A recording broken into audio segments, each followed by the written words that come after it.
and I've been there for a long time. No, but I've got, I tell you what. All right, guys, we're going to go ahead and get started with our first demonstration here.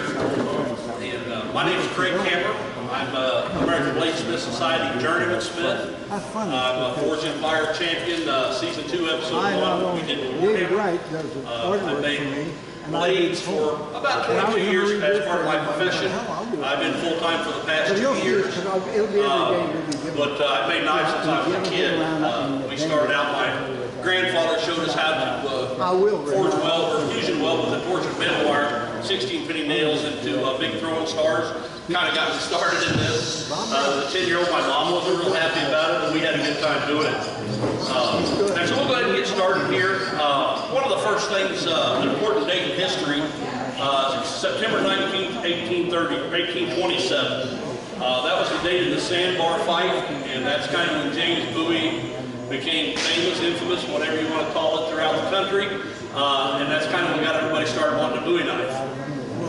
Originally, they think that the first Bowie knife was forged by James Black, which was a blacksmith local to where Jim Bowie lived at. And they think that it was probably a knife similar to this style right here, which was basically, you know, based off the old butcher knives that was carried throughout the mountain men for years and years and years. Basically, it's just a full-tang knife, had some handle slabs. And from there, it kind of evolved pretty quickly. You know, they started going into different styles. Jim Bowie started having different styles commissioned for different surgical makers from around the country. And they would move into different styles of Bowie knives. But the evolution of the Bowie knives, you know, it's kind of started out as large butcher knives for using.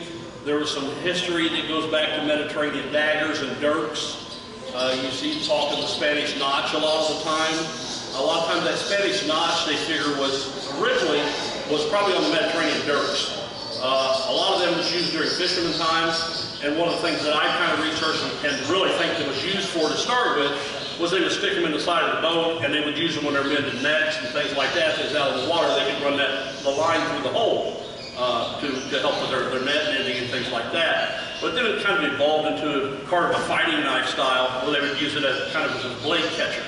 If I'm getting that close to somebody, I'm trying to catch their blade, I'm probably going to turn around and run the other way myself, but that's just me. But as it moved along, they started doing different C guards and S guards for the Bowie knife fighting. I know you can take the top guard off an S guard or a C guard, you can catch a blade in there and kind of twist it a little bit, and you can pop a blade right out of somebody's hand if you're good and proficient and understand the fighting techniques of it, which kind of goes back to some of the old original. At that time, you had the percussion and flintlock rifle, like flintlock rifles, but you had a single shot. If everything went off, you got your single shot. Then you was down to, you know, whatever your secondary weapons was, which a lot of times was a club, the Bowie knife, the actual gun itself. So the Bowie knife kind of evolved as a fighting implement. There was actually schools down in New Orleans where they taught the Bowie knife, and they was basically fencing schools, and it kind of evolved into using the big knife as a Bowie, and so they went forth from there. And if anybody has any questions as I go along, just let me know. The more participation we get, the better, because it stirs up lively discussions. As they was making them, you'll see a lot of Bowie knives that are really big and heavy and clunky, and that's fine. There was a group that went that way. Then you'll find other groups, if you start with some of the antiques, that was really pretty not finely made, but I mean, as far as delicate. But they was very well balanced. You could hold that knife, 12-inch, 13-inch knife, and you could pretty much write your name with the tip. And them were the ones that evolved from the fencing schools down in New Orleans. The style of maker that made them understood, you know, what they was intended for, which they wanted to control the point. A lot of them would have a big curve on the back, similar to something like this, not necessarily that particular style, but they'd have a deal on the back here that you could sharpen and use what they call a back cut, where you could come back and catch them with that cut on the back. But the Bowie knife was a very stylized knife when it was built as a Bowie knife. As the years went on, they started getting used more and more for utility pieces. You started going into Sheffield cutlery, where they were sending mass amounts of knives over to the U.S. and even some of them, they kind of downgraded size. They get to 5 and 6 inch blade. Little personal carry knives they can carry and conceal a little easier than a big 12, 13 inch blade. Because as the Bowie knife went along, what happened was they started legislating against the big knives, so they would have say you can't have that or we'll fine you. So they got a little bit smaller, easier to conceal, and then people still had them, they just concealed them. But that's kind of some of the history on it, and we'll go into some of the different styles of how they was made. And like I say, this is kind of how they first started out. This kind of evolved from the Mediterranean dirk, some of the larger butcher knives that was used out in the frontier, and it was just a full tang knife. And then on this full tang knife, they would do some bolsters up here, possibly some different handle materials. You know, they get pretty fancy on them, you know, do wiring, make different things like that. But it was this basic style. From this basic style, they moved on, and you know, all these styles was made throughout history. They just adapted the styles to the Bowie knife. This is what's called a stick tang knife, where basically your guard will slide up, and then your handle will encase the whole tang and go into there. But and you'll see a lot of knives, different Bowie knives that are made like this. They're a full tang knife, but they're set up like this where the guard can actually slide up over the tang, and then there'd be maybe stag or whatever pinned behind them. And so that makes gives you a full tang knife, but yet it also has a guard that encases the whole tang. And then as you move forward, and you'll see a lot of them like this, you'll look at some of the old antiques and say, well, how did they fit that guard on there? Because the guard looks like there's no way it could have fit over the tang, and it probably didn't. It was probably what they call a frame. So basically what you do is you come off with a stick tang, your guard will slide on, and then you make a frame that wraps the tang, and then from there you start putting bolsters on it, and you can do different things with this full tang. You can pin bolsters on this.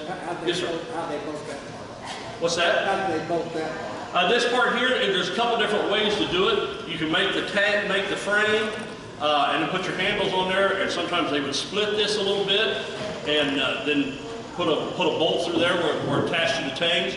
Other times they would have a thread this part right here, and this part here would have a piece of flat metal between it and a little nut behind it where they could tighten everything together and pull it all down in there. So there's quite a few different ways to work with the frame. You can also take and you can actually, after you get your frame made, you can make it just a little bit oversized. You can forge weld bolsters on the front and the back that would encase up past this tang. So basically that made that all one big piece, so when you slid it onto the tang, you've got steel all the way around it on all four sides, so it's not going anywhere. And you know, that's some of the different construction methods on that. And you know, back then, and everything was forged out on the frontier. Most of the time they didn't have enough steel, that everything would be forged out, and then they would clean it from there. You know, as you got into some of the Sheffield blades, some of them they would grind them, they'd forge out the bar stock and then grind the blades from there. But you know, that's kind of how the basic construction was made on them. But does anybody have any questions on any of these type of constructions? Maybe it's steel, maybe Europe, or where are they getting their steel from? A lot of the blacksmiths they would scavenge their steel, you know, wherever they could find it, because of course you didn't have the steel production like we do today. So they had what was called shear steel. And then they would take good pieces of steel and forge weld that in. Sometimes they would use a wrought iron and forge in good steel, you know, underneath of it, a thin piece of steel. Put the wrought iron on top of that on layers on the outside to get some more thickness to the steel, and you know, conserve all their really high quality steel for, you know, to go down the middle and the edge. And that's really where some of the Damascus steel come from. It evolved into really nice, pretty patterns. But to start with, the Damascus steel was basically refining the steel ore. They would fold it, reheat it, and fold it, and they was working impurities out of the steel and trying to get everything where it was come out with a nice homogeneous piece of steel in the end. That's why you'll read about, you know, there may be 1,500 layers of this or whatever. It was to get good, clean steel. So here, they test it. I mean, the Rockwell, a lot of them are 55, 56. Yeah, I mean, it's different depending on what kind of steel you had. Today on a big Bowie like this, I'm shooting for about 58, 59, depending on what type of steel it is. And, you know, today we use a lot of just, you know, basically say a 1095 steel, 1084 steel. We know what we got. We don't have to fold that because the steel, when it comes from the mill, is good steel. So you can kind of run that hardness up just a little bit higher. And then you start getting some of the exotics, such as LMAX steel, which is a third generation powdered metal. that stuff, I run that about 61, 62 Rockwell, and it still flexes like it shouldn't. It's a really crazy steel, but you can't forge. Well, I guess you could forge it, but you don't gain anything by forging it because it's a powdered metal, so the particles are so fine at that point that you're not gaining anything. You're probably hurting it more than you're helping it. But yeah, on the steel, that's why a lot of that was forged and everything. And then here, I'll kind of pass this one around if you guys want to take a look at that. Just kind of pass around. It is sharp, so be careful with it. But that's kind of the style of Bowie I like to make. I like to make a light, lively buoy. I don't like a big clunky buoy. I like something that you can really control and control where your point is and everything. Any other questions on anything on the buoys? Yes, sir. The Hawken built buoy, was that just the style that someone did, or that was kind of popular? No, it was actually pretty popular. The coffin style, what it was, it kind of tapered like a coffin from the front to the back. And what that did, that gave you a good grip when you was swinging or anything. The knife tended not to slip out of your hand because it got wider as you went back. So it was a design feature that was made to look good, but it's also utilitarian and double plate stay. You got on this. Sorry, guys. Yes, sir. Yeah. A lot of they come out of Sheffield, England. They have a large facilities over there where they was making them and shipping them over. I've seen some pictures of the facilities that they had. It had big 4 and 6 foot wheels, and the colors would have a board that kind of laid out over that wheel, and they would grind on that wheel, and they would sit there all day over that wheel. A lot of them was water powered. They'd be by a river and turn that wheel. They'd have big hammers that run on water power and work that. Yeah, Sheffield sent a lot of knives over the buoy in that style.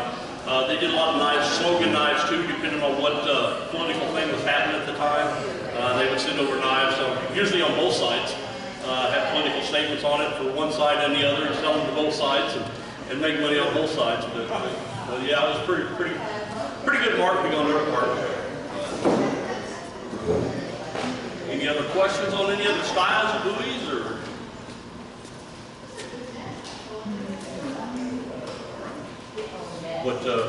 But yeah, today's buoys would make them. I mentioned earlier that I'm a member of the American Bladesmith Society, and we do different testing on them.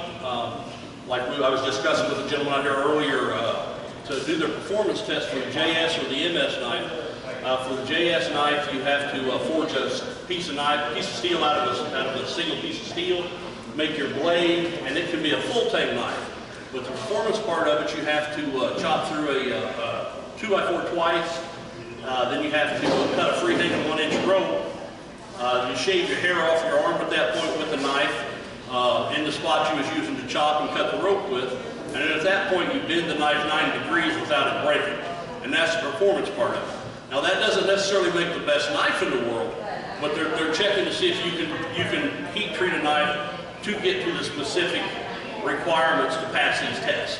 So basically it's testing your ability to forge out a knife and see if you can pass the test. So you're forging, and so how do you know? It goes back to experience over and over making them. I use a propane forge. I actually have a pig controller, what's called a pig controller. So I can set my forge to hold within 1 degree of heat. And so the steel I work with, I will take knives and work with that steel. I'll forge them out, I'll heat treat them, and then I'll take them clear to destruction. I'll chop different stuff. I'll chop antlers, I'll chop this, I'll chop that. Talk about your heat treatment. What is your process? Yeah, it depends on the steel. Like this steel here on that knife, that's a 1080 and 15 and 20 steel. So what I'll do, I'll forge it all out. At that point, I will take it to 1500 degrees. Actually, the first heat I'll take to 1560 just to make sure I have all the elements in the steel in the solution. Then I'll pull it out, let it cool to room temperature. I'll drop my forge down to about 14 to 75. I'll put it in, let it heat up, pull it back out to black, and this is called normalizing. I'll pull it back out, let it go to black, I'll drop the temperature about 25 degrees. I'll do the same thing, and then I'll do this 3 times. So for that last heat, I'm down to 1425, 1440, somewhere in that area. Pull it back out, let it go to black. Then I'll take it up to the the temperature I'm going to quench at, which on this particular steel is 1500. I'll take it 1500 degrees, and then I'll quench it at that point. Water or oil? I use Parks 50 oil. It's a fast quench. It's about as fast as you can get with a quenching oil. It's not as violent on it as water. The thing about quenching with water is you start to get a vapor jacket around the knife. And it steams up, and then the vapor jacket pops off, then the water hits it again, and the vapor jacket pops off, and the water hits it. So it's really violent on the knife, and that's why you get a lot of cracks in the knife when you're quenching in water. You also quench quite a bit lower in water than you would in other oils. But I use the Parks 50 on pretty much everything. Quench is just down, back out? Yeah, I usually quench down and back out. You can, there's different techniques. You can do an edge quench, which just quenches about half the blade up, and you'll do that horizontally in the water. You'll have a limiter plane in the oil, and just come in and quench just maybe the edge if you just want the edge hardened. You can also achieve the same thing with Satanite clay. You can put the Satanite clay on there, and basically the clay acts as a heat resist, so when you quench, it holds the heat in the back, and then you'll see that on a lot of Japanese swords. That's what that wavy line is. That's from the clay holding that in there. They call it a hamon. And I do quite a few with a hamon also. It does make a really tough knife, and plus it gives you a really nice visible line in there that's really pleasant to look at. More flex, some reason for more flex on the top than, I know you went hard on the blade. Mm-hmm. Is there some Yeah, it just makes a really tough blade because you do have the springiness up top, or it's softer up top, so it can flex and bend more without applying so much pressure to the full blade. It gives it just a little more springiness in the blade, and it lets you have your edge hard and your top soft, so it's tough. It's a tougher blade than everything being hardened. Some guys will take and they'll do what they call a blue back, where they'll temper the whole thing and then draw the back to a blue color, which is a spring hardened, so it kind of does the same type of thing, just a different way to get there. Yeah, some steels respond to a cryo really well. I've got some steel right now called the AEBL, and without cryo, it's an okay steel, but once you cryo it, it really makes an excellent steel. And you can get a couple points more hardness with the AEBL by cryo. It's hard to find steel anymore. All the smaller, I guess Japanese steel, it's kind of hard to get small quantities. It's actually all getting kind of hard to get. I was waiting on some steel this week to make some Damascus for the blade show in Atlanta, and they told me it was going to ship on Friday, and I called them back, and they said, oh yeah, it's back ordered until middle of May, and so I had to switch. Yeah, it's just the supply chain's all messed up right now is what they tell me, but I switched to a different style. I was getting 1080 and I switched to 1095, and I actually had the 1095, so I took the 1095. What's this one? This one here is 1080 and 15 and 20. And what happens on that Damascus, the 1080 has some manganese in it, which causes it to etch black, where the 15 and 20 has nickel in it, which causes it to stay silver. So when you etch it in ferric chloride, the one steel etches black and the other one doesn't etch because of the nickel, and that's where you get to see the pattern, how it developed and everything. Okay, now that you finish this knife, how are you going to put an edge on it? I cheat. I use my belt grinder. I can take it up to about 2,000 grit in about 3 minutes, but I also have a wicked edge sharpening system that I use a lot, and that's a really good system. It holds a consistent angle for you. I know my grandpa can do it on a whetstone just beautifully. That's a good question too. The thickness of the blade, as it gets thicker, increase or decrease? Well, it all matters, depending on whether you flat grind the knife, whether you hollow grind the knife, whether you convex the knife. You know, it depends on your edge thickness. You know, on a hollow grind knife, you can get away with a little bit thinner grind on it because of the way it's made, or flat grind, you can get away with a little bit more finer grind because you have a lot of edge behind it. And another question, hollow grind, most of them were flat edge.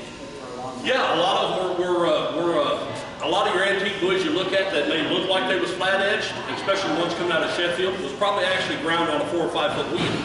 And so they did have a little bit of a concave to them, but it was so slight, you know, they look like flat grind. And at a grind like that, you know, you're not losing anything by going to a hollow grind with strength behind it because it's so slight. I know a lot of guys now will take a platen and they'll do like instead of a straight platen, which is flat, they'll do a curved platen, which mimics a 3 foot curve on their platen. And so they'll grind them on that. Anytime you have a convex surface like a wheel, it helps you once you get your grind established. you can kind of fall into that groove each time and run down that groove to help grind the knife and everything. When you're flat grinds, it's still possible. You just have to find your flat each time and stay on that flat as you're grinding it back and forth. As you grind, are you feeling the heat with your hands? Yes, yeah. Yeah, when I forge it, I'll forge a knife out, and then I've got a big grinder I use with what's called a scarf wheel, and I'll knock all the forge scale off. Then I'll go in and I'll rough grind that knife, and at that point I'm usually wearing gloves because I haven't done any heat treatment. So I'll rough grind everything in. I'll leave my edges just a little bit thicker than I will have when I'm finished, and then I'll go do my heat treatment part. After I come out of heat treat, what I will do is then I will come in and I will grind without gloves so that I can feel the steel the whole time that I'm grinding, just to make sure I'm not overheating anything. If it gets too hot to hold, it's time to put it in the water bucket. I have a water bucket there under where I grind. I usually make a pass and dunk it each time just to be safe. And the farther down you grind it, the quicker that edge heats up because it's getting thinner and thinner the whole time you're grinding. So you really have to be conscious of that, not to overheat your edge. I actually have a press. And they're kind of 6 of one, half a dozen of the other. You can do some things better with a press, you can do some things better with a power hammer. Ideally, I'd like to have a power hammer one of these days, because I've watched some guys on power hammers, and they do some really crazy stuff with them. But right now, I run a press. It's a 30-ton press. You can take a 1-inch piece of steel and push her down to an 1/8 inch in pretty much one heat if you want to.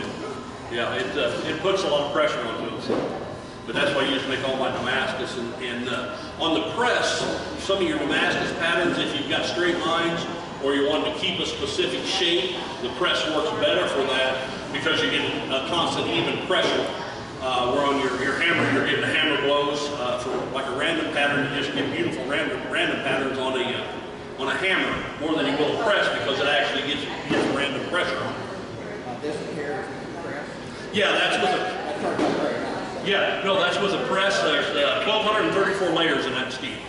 And basically it's 2 different types of steel. There's I start out with 2 21-layer billets, and one of them will be just a random pattern, so it's just 21 layers and just smash down to, I'll smash it down to about 3/16 of an inch. When I start out, it's probably about that thick and about 6 inches long. When I get done, it'll be about 3/16 and probably 3.5 feet long. Then I'll take another billet and I'll start out just like the same way, 21 layers. I will set the initial weld, and then instead of just flattening it on down, what I do is turn it up on edge. So all the layers, instead of running this way, they're running this way. So then I press that down. It's what's called a W theory. And so as you start to press that down, you start to get waves into steel. It also really tests your welds, because if your welds aren't set, when you start pushing down sideways, they'll pop apart. So it's a good indication to test your welds. That billet is about 3.5? Yeah, no, that'll stretch out to about 3.5 feet too. Then for this particular pattern, what I'll do is I'll cut them in, say, 4-inch sections, 3-inch sections, and I'll restack them. I'll alternate with W, a random, W, random, W, random, W, random, all the way up. And then at that point, I'll forge that down to probably about, 3/8 to 1/2 inch thick. And then I do what's called a ladder on these. And so basically, I got dies and they have teeth on them. And so the teeth will interlock like that, and they'll push down. So when I get done, it's wavy on both sides. And what happened is, let's say this is the top of your bar, the steel up top gets pushed down to the middle. Every other spot. So that'll be the top layer, next will be pushed down, top layer, pushed down. And then you come back and you grind all them fingers off so they're even. So on each one of these spots here, you'll have top layer, middle layer, top layer, middle layer. So that's what starts to give you that wave. And a lot of these, you get them out in the sun, it's just your points. It looks like if you're looking down the blade, it just looks like it's wavy. It's flat, but it looks like there's just a ton of wave and action in it. Do you work one billet and you make knives, or do you make several billets at a time? I'll usually make several billets at a time, and I'll kind of have pre-planned out what I want to forge, and then I'll forge a bunch of blades out. I'll grind them blades, and I'll heat treat them all at the same time. You know, just for, you know, to make the work flow better. If I've got my forge on and I heat treat 5 or 10 knives, it's a little easier than turning the forge on, heat treat one knife, stop, moving on to the other process. I do it full time as a living, so anytime I can speed up my process, you know, it makes it easier to get the knife done on time and everything like that. So I'll forge a bunch out at a time and heat treat them all at the same time also. So, any other questions on any of the processes? One of the things we didn't allude to, and you get this question a lot when you're on Forge and Fires, is the tempering part of it. You never see that on Forged in Fire because you're literally taking the knife and you're putting it in an oven. They do that overnight on the show, just so everybody is aware that they do temper the knives. It's done overnight, so it's not good TV. They're in an oven, and basically I run 3 cycles of 2-hour each cycle. So I'll put it in there for 2 hours, pull it out, let it cool back down, put it back in for another 2 hours, and back and forth. When you're doing your home forge on the show, what they actually do is they will take pictures of the knives at the end of the day. They'll take pictures and video of that knife and compare it the next morning when they come in and make sure that you didn't work on it all while it was, it was off camera. The only thing they allow you to do off camera is temper, because you got 6 hours of tempering there that's just, for the camera, it really doesn't do anything for the camera. You just stick it in there and let it go. But it's probably the most important, one of the most important parts of the knife is to get that temper correct. Any other questions, anybody? Well, what is your, I'm sorry. When you temper it, if you have a slight warp, you usually take it. What happens is when you quench, sometimes you can do everything right, and sometimes that steel will just work. What happens is that how I'll get that out, I've got a pretty expensive jig to do that. It's a piece of angle iron and a couple of little clamps. Basically, I'll run that first temper, I'll put it on that angle iron, I've got some little blocks. I'll just stick it in there, say I'm warped like that. I'll just put a block on each end, and then I'll pull this warp back past straight, temper it the next time, pull them off, check them. And you may have to run a couple extra temper cycles, but you can usually get that warp pulled out of the temper and never cause any problems because you're at the same tempering temperature. It's got a little memory and it forgives a little bit as you start to pull that temper. So, but you can save a lot of knives like that. What was you gonna say, sir? Okay, all right. So that's kind of my process, how I do everything. And then this type of knife here, there's a few different styles of things you can do with a stick tang. You can put a guard on here, you can put a spacer in here. You can take like a full piece of wood or an antler. I've got a little saw. I'll drill a hole down through it, and I'll take that little saw and saw the shape of the tang in that knife and fit that tang up so it fits right the same size as the hole I put in the knife, and then slide it through.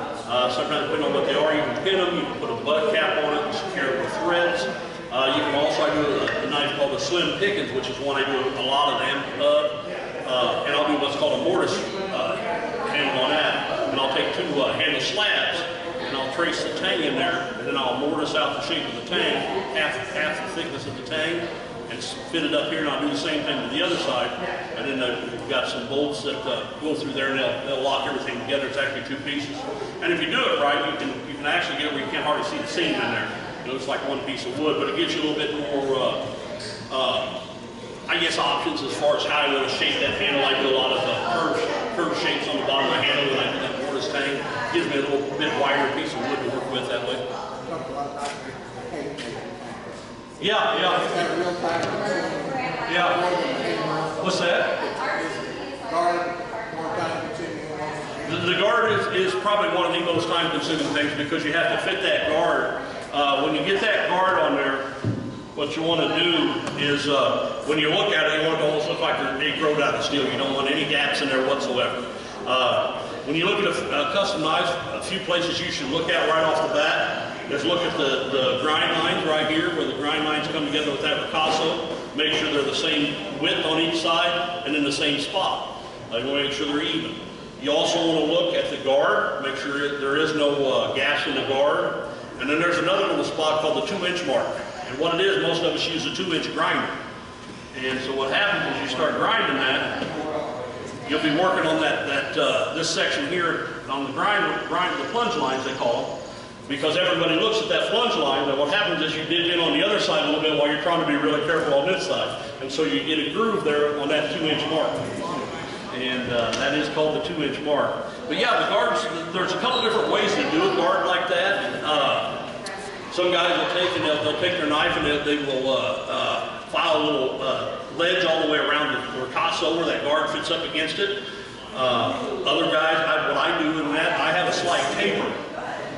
I use a distal taper on all my knives from here to the point, so it keeps them lively and makes them thinner, easier to maneuver, doesn't have a very big thick knife. But then I also do just a slight taper, just a degree or 2, from this plunge line here all the way to the back of the tank. So as I force my guard on, I will file it to within about, oh, 1/16 of an inch or so from the them shoulders, and then I'll actually drive it on the rest of the way, so it's got a forced fit on there, which helps eliminate any gaps along the guard. So just a few different ways of doing it, and I don't know that necessarily one's any better than the other, it's just different ways to get to the same place, just different ways to solve the problem. Any other questions, guys? What's your favorite handle? My favorite handle, as far as style or material-wise? Well, let's go through one to work with, one you like to use. All right. I went on a boar hunt. Me and a bunch of knife makers went on a boar hunt. I showed up with a Damascus knife with a big ivory handle on it. And they was all giving me a hard time how slick my ivory was going to be, but they had never used ivory like this before. When you actually, a lot of the gunfighters you see had ivory grips on them, they're pretty, don't get me wrong, but that wasn't the key thing. When ivory gets wet, especially with blood on it, it gets sticky. And so if the guy was shot in the arm or whatever, his gun didn't fall out of his hand so easy. That ivory Bowie knife that I had when I stuck that hog, they would say, now how slick was it, how hard was it on? I just held my knife out and I go like that, it stuck to my hand. Because the blood on there, it causes that ivory to get sticky. And so, for me, ivory is probably one of my favorite. I like the old fossil ivories. In Illinois, unfortunately now they've outlawed fossil ivory. They've outlawed mammoth ivory. I guess we're going to save the mammoths over there. So y'all come to Illinois, we'll have mammoths there at some point. But yeah, it's kind of crazy. But I also like African blackwood really well. I like that stuff here. And as far as handle design, I like that shape right there. I leave a flat on the bottom on these. And basically, so when you pick this up, if it's dark or whatever, I know right where that edge is every time. I'm not guessing, it's not too round. I can pick that up and right there, I know where that cutting edge is because of that flat spot on the bottom. Yep, does it turn in your hand? Now that you made this fantastic knife, how are you going to preserve it? How are you going to keep it? Well, it's going to stain. Yeah.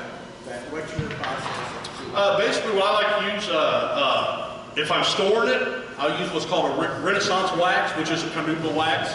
A lot of your car waxes will be a carnauba wax, and so you can use it in a carnauba wax. If I'm using the knife all the time, I like to use olive oil on it. That way, if I'm cutting food or cutting an apple or anything like that, you don't get the off petroleum paste. It's just olive oil on there. Now you do have to wipe it off and apply new olive oil every once in a while because it will go rancid if you just put it on there and just left it. But you know, it's no big deal to wipe the olive oil on it. As far as the handles go, this handle here, that's preserved with teak oil. And then, you know, every year you just wipe it down with a little teak oil. Teak oil is really a nice oil for that. It'll actually go into different woods that necessarily don't take a stain on oil. It'll go into desert iron, which traditionally a lot of stuff won't penetrate desert iron, but it'll go in a little bit and help preserve that finish. And it's easy to put on. You put it on, let it sit for 5 minutes, wipe it off, put another coat, let it set for 5 or 10 minutes, wipe it off, and let the knife sit for a couple hours, it's done. Harder wood. Yeah. Stain, less, well, I guess polishes out. Yeah, polishes out. Usually just when you buff that out, you buff it out with a soft rag and it'll just buff right out. And so that's what I like to use for the oils and everything on mine. But the olive oil, I really like the olive oil on the blade. Any of your carbon knives are going to stain. It's just kind of the nature of them, but you can reduce that. You know, when you get done, just clean them off, dry them off, you know, and they'll stay good. Yeah, just like a fine gun, you know, just treat them the same way. All right, guys. Any other questions?